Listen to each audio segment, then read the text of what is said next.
Carl Jung issued a warning that most men will never understand until it's too late. He said that modern man believes he controls power, but in reality, he is controlled by it. He spoke of a phallic god that men unknowingly worship, not a literal deity, but something far more insidious, an archetypal force that has hijacked masculine consciousness and turned it into its own destroyer. And if you're a man watching this, you're probably serving this god right now without even knowing it. Before I reveal Jung's most controversial insight about masculine psychology and the archetypal trap that's destroying modern men, hit that subscribe button and give this video a like. Because what I'm about to share will either liberate you from unconscious servitude or make you realize you've been a slave to forces you thought you controlled. This isn't about religion. This is about the deepest layers of masculine psychology. Here's what Jung discovered that terrifies most men. The phallic god isn't something you worship consciously. It's something that possesses you unconsciously. It's the archetypal image of creative and assertive consciousness that, when distorted, becomes the very thing that destroys your authentic power. You think you're wielding masculine energy, but masculine energy is wielding you.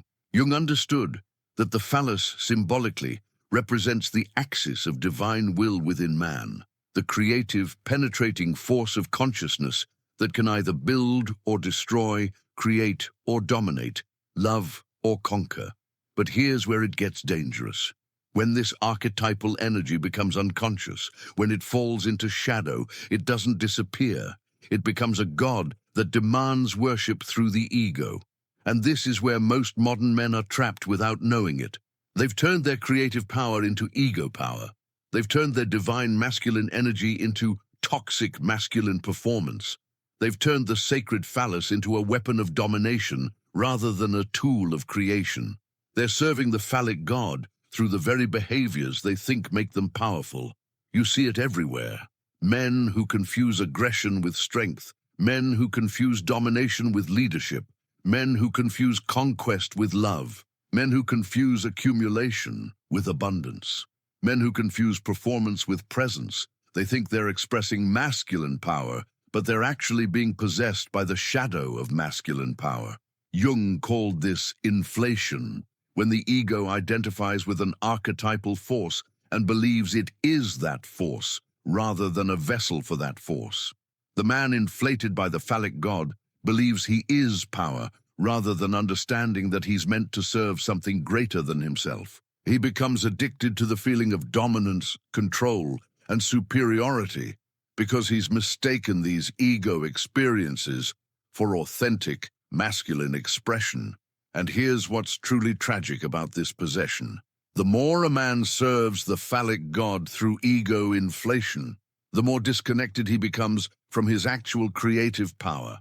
The more he tries to dominate externally, the more dominated he becomes internally. The more he tries to control others, the more out of control his own life becomes. The more he tries to prove his masculinity, the more he loses touch with what masculinity actually is. But Jung saw something that most men miss. This isn't about rejecting masculine energy. This isn't about becoming passive or weak. This is about understanding the difference between being possessed by power and being a conscious vessel for power. It's about understanding that true masculine strength comes not from dominating the world, but from integrating your own shadow. The journey Jung outlined is what he called the integration of the shadow. And for men, this means facing the ways they've unconsciously served the phallic god. It means recognizing where their desire for power has become a compulsion, where their need to win has become an addiction, where their drive to succeed has become a form of spiritual slavery. And this integration isn't comfortable. It requires a man to admit that much of what he thought was strength was actually weakness. That much of what he thought was confidence was actually insecurity. That much of what he thought was leadership was actually compensation for feeling powerless. It requires him to face the terrifying possibility that he's been performing masculinity rather than embodying it. But here's what happens when a man begins this integration process. He starts to distinguish between authentic power and ego power. He starts to understand that real masculine energy is creative, not destructive. That real masculine leadership is service, not domination. That real masculine strength is vulnerability, not invulnerability. That real masculine confidence is humility, not arrogance. Jung understood that the phallic god, in its integrated form, represents the divine creative principle within masculine consciousness. It's the force that builds rather than destroys, that creates rather than consumes, that loves rather than conquers.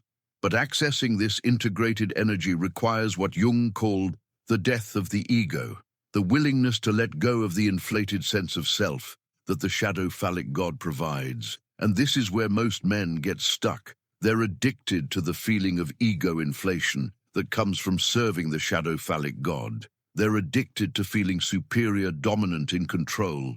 They're addicted to the temporary high of conquest, whether it's in business, relationships, or competition. They'd rather feel powerful in their ego than be powerful in their soul. But Jung knew that this addiction eventually leads to what he called enantiodromia, the reversal into the opposite. The man who lives by ego power eventually becomes powerless.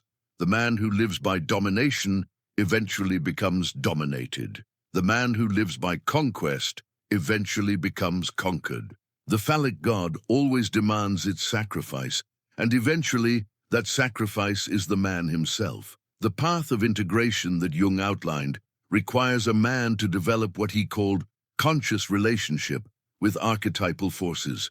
Instead of being possessed by the phallic god, he learns to work with it consciously. Instead of being inflated by power, he learns to be a humble vessel for power. Instead of serving his ego through masculine energy, he learns to serve life through masculine energy. And this conscious relationship changes everything. Work becomes service rather than conquest. Relationships become collaboration rather than domination. Success becomes contribution rather than accumulation. Sexuality becomes sacred rather than mechanical. Leadership becomes guidance rather than control. But here's what Jung understood that most men don't. This integration isn't a one-time event. It's a lifelong process. The phallic god will always try to seduce the ego back into unconscious servitude. The temptation to use power for ego gratification rather than soul expression will always be there. The choice between authentic masculinity and performed masculinity will present itself again and again. The man who has integrated his relationship with the phallic god doesn't become weak or passive. He becomes what Jung called consciously masculine, powerful without being dominating, strong without being aggressive, confident without being arrogant, successful without being greedy, sexual without being predatory. And here's the beautiful paradox Jung discovered. When a man stops trying to prove his masculinity, he becomes truly masculine.